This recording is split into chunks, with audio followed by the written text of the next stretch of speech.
ದೇವರ ಅತಿ ಪರಿಶುದ್ಧವಾದ ನಾಮಕ್ಕೆ ಸ್ತೋತ್ರವಾಗಲಿ. ಶ್ರಮ ಮರಣ ದಿವಸಗಳ 14ನೇ ದಿನದ ಧ್ಯಾನಕ್ಕಾಗಿ ಎಲ್ಲರನ್ನು ನಾನು ಸ್ವಾಗತಿಸುವನಾಗಿದ್ದೇನೆ. ಇವತ್ತಿನ ಧ್ಯಾನಕ್ಕಾಗಿ ಆರಿಸಿಕೊಂಡ ಸತ್ಯವೇದ ಭಾಗವು ಪೌಲನು ಕೊರಿಂಥದವರಿಗೆ ಬರೆದ 2ನೇ ಪತ್ರಿಕೆ 7ನೇ ಅಧ್ಯಾಯ 8ನೇ ವಚನದಿಂದ 16ನೇ ವಚನದ ತನಕ. ಈ ಭಾಗದಲ್ಲಿ ನಾವು ನೋಡ್ಲಿಕ್ಕಿರುವ ಅತಿ ಮುಖ್ಯವಾದ ವಿಚಾರ, ಪೌಲನು ಕೊರಿಂಥದವರಿಗೆ ಬರೆದ 1ನೇ ಪತ್ರಿಕೆಯ ಮೂಲಕವಾಗಿ ಒಳ್ಳೆ ಫಲ ಸಿಕ್ಕಿದೆ ಎಂಬ ವಿಚಾರಕ್ಕಾಗಿ ಅವನು ಸಂತೋಷ ಪಡ್ತಾ ಇರುವಂಥದ್ದು.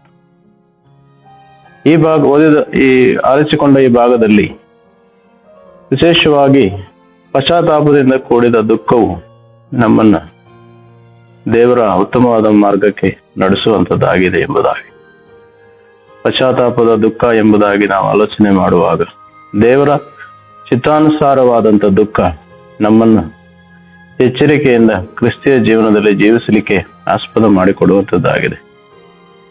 ಆ ದುಃಖವು ನಮ್ಮನ್ನ ಶ್ರದ್ಧೆಯಿಂದ, ಉತ್ಸಾಹದಿಂದ ನಮ್ಮನ್ನ ಮಾನಸಾಂತರಕ್ಕೆ ನಡೆಸುವಂಥದ್ದಾಗಿದೆ. ಮಾತ್ರವಲ್ಲದೆ ರಕ್ಷಣೆ ಅನುಭವಕ್ಕೆ ನಡೆಸುವಂತ ಒಂದು ವಿಚಾರವಾಗಿದೆ. ನಮ್ಮ ಕ್ರಿಸ್ತನೊಂದಿಗೆ ನಮ್ಮ ಜೀವನವನ್ನ ಪವಿತ್ರತೆಯಲ್ಲಿ ಮುನ್ನಡೆಸುವಂತ ಒಂದು ಸಾಧನವಾಗಿ ಹೊರಹೊಮ್ಮುವಂಥದ್ದಾಗಿದೆ.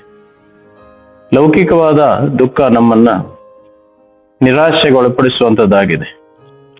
ಮಾತ್ರವಲ್ಲದೆ ಆ ಲೌಕಿಕವಾದ ದುಃಖ ನಮ್ಮ ಜೀವನದಲ್ಲಿ ನಮ್ಮ ಆಸೆಗಳಿಗೆ ಅನುಸಾರವಾಗಿ, ನಮ್ಮ ಲೌಕಿಕವಾದ ವಿಚಾರಗಳಿಗೆ ಅನುಸಾರವಾಗಿ ನಮ್ಮನ್ನ ದೇವರಿಂದ ದೂರ ಮಾಡುವಂಥದ್ದಾಗಿದೆ.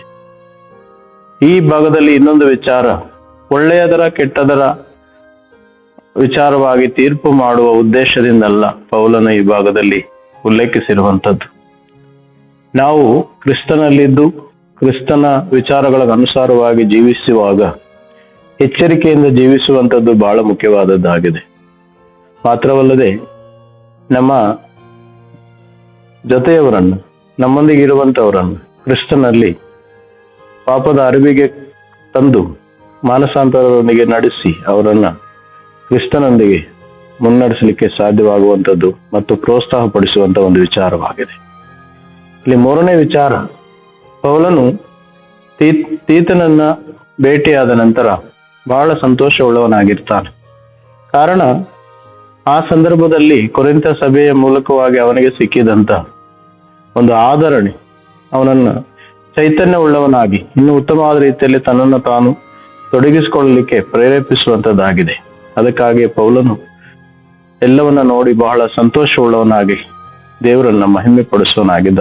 ನಮ್ಮ ಕ್ರಿಸ್ತಿಯ ಜೀವನದಲ್ಲಿ ನಾವು ಎಚ್ಚರಿಕೆ ಉಳ್ಳವರಾಗಿ, ದೇವರ ಭಯದಲ್ಲಿ ಭಕ್ತಿಯಲ್ಲಿ ಉಳ್ಳವರಾಗಿ, ಕ್ರಿಸ್ತನೊಂದಿಗೆ ಕ್ರಿಸ್ತನ ವಿಚಾರಗಳಿಗೆ ಅನುಸಾರವಾಗಿ ನಾವು ಜೀವಿಸುವಾಗ ಅದು ನಮಗೂ ಎಲ್ಲರಿಗೂ ಆಶೀರ್ವಾದಕ್ಕೆ ಕಾರಣವಾಗುತ್ತೆ. ಆ ನಿಟ್ಟಿನಲ್ಲಿ ಸರ್ವಶಕ್ತನಾದ ದೇವರು ನಮ್ಮನ್ನ ಬಲಪಡಿಸಿ ಆತ್ಮನ ಶಕ್ತಿಯಿಂದ ತುಂಬಿಸಿ ನಡೆಸುವಂತಾಗಲಿ.